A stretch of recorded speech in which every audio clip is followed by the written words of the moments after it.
സുസുക്കിക്ക് എന്നെ പറ്റുന്നതെന്ന് എനിക്കറിയത്തില്ലാത്ത കാര്യം. അവർക്ക് നല്ല വണ്ടികൾ ഉള്ളതാ.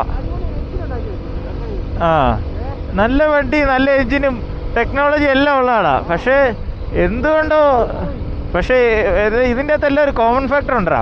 ഈ ജപ്പാൻ വണ്ടികളെല്ലാം ഉണ്ടല്ലോ, അവർ കൊടുക്കുന്ന ആ റിലയബിലിറ്റിക്ക് നല്ല വണ്ടി വരുമ്പോൾ ഒരു പരിധി കൂടുതൽ വില താത്താൻ പറ്റത്തില്ല.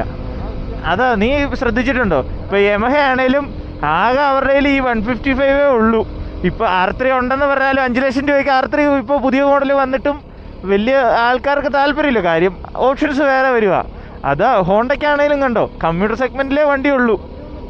യമഹയ്ക്കാണേലും അതെ, കമ്പ്യൂട്ടർ അല്ലെ V3 ഒക്കെ അല്ലെ MT ഓടിച്ചു കഴിഞ്ഞവർക്ക് ഒരു അപ്ഗ്രേഡ് എന്നുള്ളത് കൊടുക്കാനില്ല വണ്ടി.